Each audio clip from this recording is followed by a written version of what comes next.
Breaking news, okay? Our story of the Banana Republic originally started at the turn of the 20th century in Central and South America, where bananas, sugar, pineapples, and even more were being grown. When refrigeration became a big thing, it changed everything and made produce able to be kept fresh for way longer in transit, meaning fruit companies could open their business to the international market.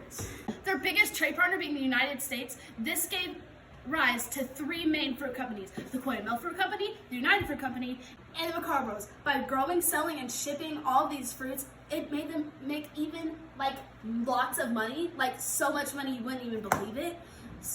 But and it just, they made so much money until eventually the only competition that remained was each other. Uh-oh, it's getting real. In 1910, Coimel was doing business in Honduras when the president of Honduras decided to give a land grant to the Macabros in exchange for helping build roadways. So basically, he stole all of Coimel's potential plantations and gave it to competitors. So when America saw this, they weren't too happy. They thought it wasn't very freedom of Zamuri. So when Zamuri said it's okay because politics and business are basically the same thing, and America backed him off. In exchange, Zamuri gave America this sweet, delicious fruit called nanners. America stopped caring.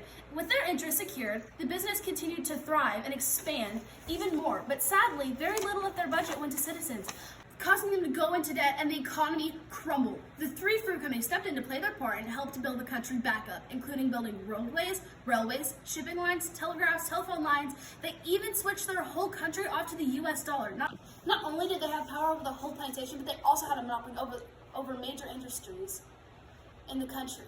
Many other Central American countries soon followed this pattern, created a corrupt sort of symbiosis where the nanner companies got huge taxes and land grants, and in return they gave modernized infrastructure and payoff to the rich. And so the banana republics were born. Not only did they have power over their plantations, but they also had a whole monopoly over every major industry in the country. Many other Central American countries soon followed this pattern, creating a corrupt sort of symbiosis where the nanner companies got a huge tax and land grants, and in return they gave a modernized infrastructure and payoffs to the rich. And so the banana republics were born. However, this was only good for the uppermost 5% of the population who happened to share some sort of the plantation.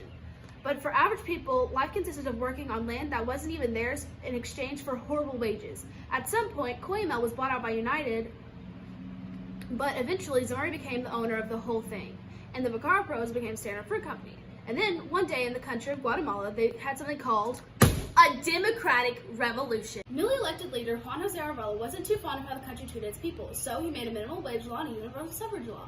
And though the populace got a lot of benefit out of this, the United Fruit Company definitely did not, because more rights for the workers means less profit for the companies, right? Then Guatemala got a new president, Jacobo Arbenz. He continued these reforms, and the companies continued to lose profit. One day in 1953, Zamuri went to America for help.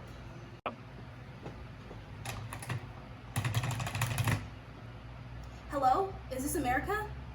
Yeah, I would like to report some communists.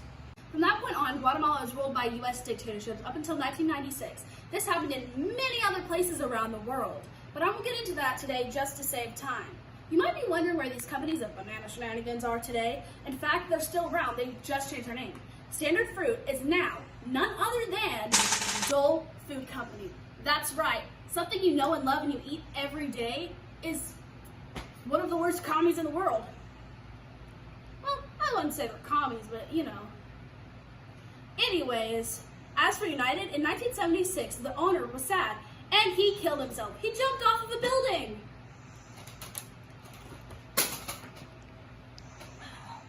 Dang, come on, man. Do it right. And some other dude, he got the company, and he decided to change the name to Chiquita Banana. That's right.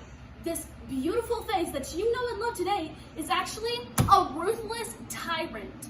Well, I guess that's all for today, guys.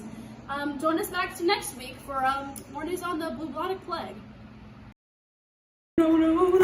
Okay. Cool. New stash. In transit. Okay, our story original. No. And oh my goodness! Swag. Zamuri. Growing, shelling. Yes, they shell. By growing, I forgot.